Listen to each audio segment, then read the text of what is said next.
Se pravi, borza kot taka je odraz razvoja svetovnega gospodarstva.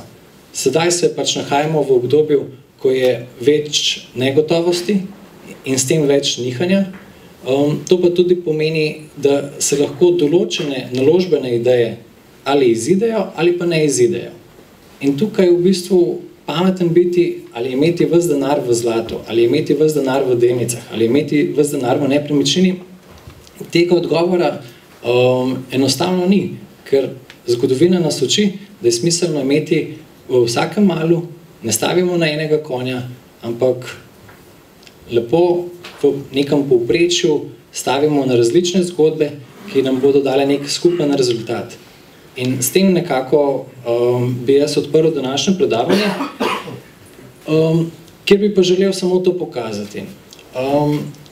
Kriza, ki je bila leta 2007, ko se je začela 4 leta, sedaj že pri nas traja, predvsem v regiji, v tujini se je že nekoliko v zadnjih 2 letih popravilo vzdušje, je dobro. Sedaj v bistvu razmišljati o okrevanju po krizi. Kriza pride pa gre. In ta koncept okrevanja pomeni samo to, da se moramo tem današnjim negativnim razmišljanjem malenkostno oddaljiti in preprosto verjeti v to, da se bo razrešilo na tak način, da bo razvoj premagal in se bodo stvari šle v neko ustaljeno smernico. In to je, da se svet naprej razvija.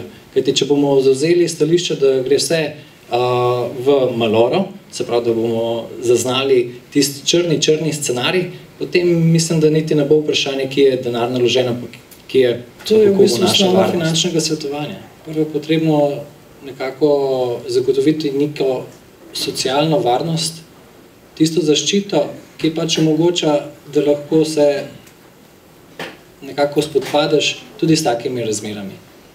To, kar govorimo sedaj o priložnostih na kapitalskih trgih, to pride šele na koncu s tistim denarjem, ki vam ostane.